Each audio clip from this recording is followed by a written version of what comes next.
Well, hey there guys, and thanks for tuning in to another video. I went over to another flea market whilst we were traveling through the country. I looked up and there seemed to be a flea market there, so we walked in and we found some stuff. Let's see what got caught on tape.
Like you guys probably saw, there was no mind-boggling stuff out there, but there was some good things to be found here. Over at the game reseller, which you probably figured out, he was reselling these games.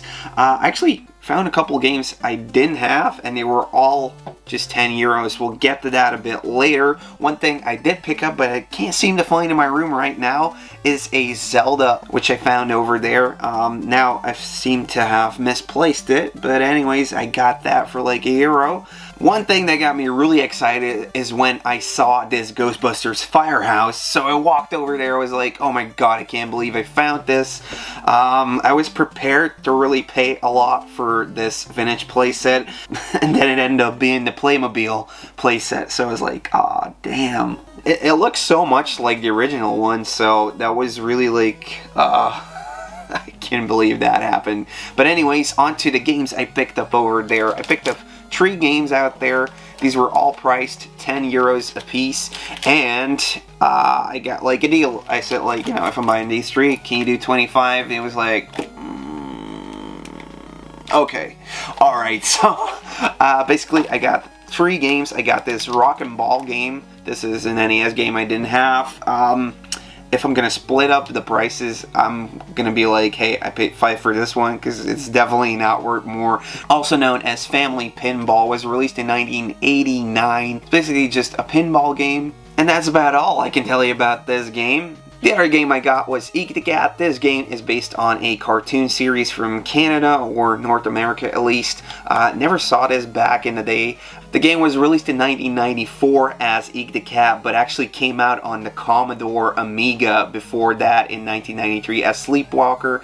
They just did like a sprite swap and released it for the SNES. They, however, also did a really impressive remake of the cartoon intro on this one, and most of the time they'll refer to this game as, hey, this looks actually quite good for an SNES game. Unfortunately, the game is an escort mission game. Yeah, so this is one of those games where you have to grab one character and guide him out of the level or get an object, and it's just a pain to get this character out. So glad to add it for 10 euros, but probably not a game I'm going to be playing a lot. And then the last game I picked up over there, which was really a surprise to me that you didn't have it priced a lot higher. There were a lot of games out at this vendor's booth, and this was just thrown in. I mean, you had, you know, Zeldas and Marios, those were priced way up high, and this one, Zero, the Kamikaze Squirrel, is actually worth quite some money. It's somewhere around 40 to 60 euros that I've seen it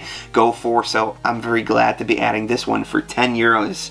Just 10 euros. So this 1994 game, released by Sunsoft, originally came out on the Sega Genesis, and then a bit later it came out on the SNES. It is actually a spin-off of the Arrow the Acrobat series, which had one sequel, which is basically like an which is basically like a bat that was flying around, so they decided to spin it off with one of the other characters in that series, with Zero, the Kamikaze Squirrel. Now you're flying around as a squirrel.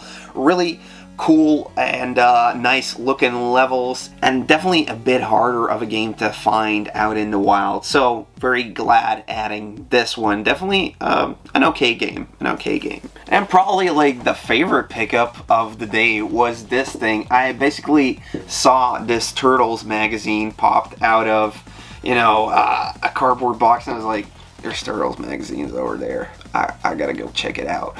So I went over there, checked it out, and I saw Turtles. I saw some more Turtles.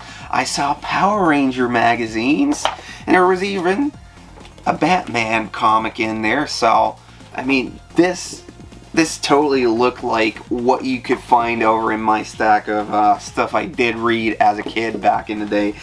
This stuff was just too cool to leave behind. I asked a guy, how much do you want for one of these? And he was like, 20 cents. So I'm like, counting it all up. Okay, here's 3 euros or whatever it was. It was totally worth it. So basically, I got one of these Batman comics based on the animated series. Yeah, based on the animated series. Love that series. I got a Turtle comic over here. Got one more Turtle comic, and then I got a whole bunch of Power Ranger Chronics and adventure books, adventure magazines, basically telling you the tale of the TV series. Now, as far as Power Rangers goes, I'm like into the first season and the whole Green Ranger, White Ranger saga, but after that, like, there's one in here about Power Rangers CEO. That's when I stopped watching. The cool thing about these is I actually had some of these as a kid, because back in the day you couldn't, you know, like Netflix this stuff. You basically had to be in front of your TV when they were, you know, airing the show. Otherwise, one day later, you can like talk to the other kids at the playground, being like, "Oh, did you see Power Rangers last?" Like right after school or whatever, whenever that came out. But yeah, that, you know, the whole Tommy and the Green Ranger turning to like the good White Ranger thing, that was something I followed as a kid. And a bit later, Beast Wars was kind of like the same thing. We would like watch that and talk about it over at school. But these books were kind of like giving you all the extra info on these. These were basically giving you all the extra info on the episodes and the storyline that was made in that. So that was definitely really, really cool. So yeah, that's a pretty nice stack of magazines right here. I can't tell you how much I enjoyed just, you know, traveling through the country, being like, saying to my girlfriend, hey, there's a flea market right around the corner here. Shall we just go and take a look? And she was like, okay, we'll go and watch your dumb retro crap once again, and actually finding stuff cheaply. So definitely Zero, the Kamikaze Squirrel, was my favorite pickup of this day. Let me know down in the comments below what your favorite pickup was in this little video, and I will see you in the next video. Have a great rest of your day, and I will see you in the next video. Bye! Met Gran Turismo 1 en dingen, met Devil, met die dingen, met dat skeletje dat ze loopt, dat was ook te zaad. Ah ja.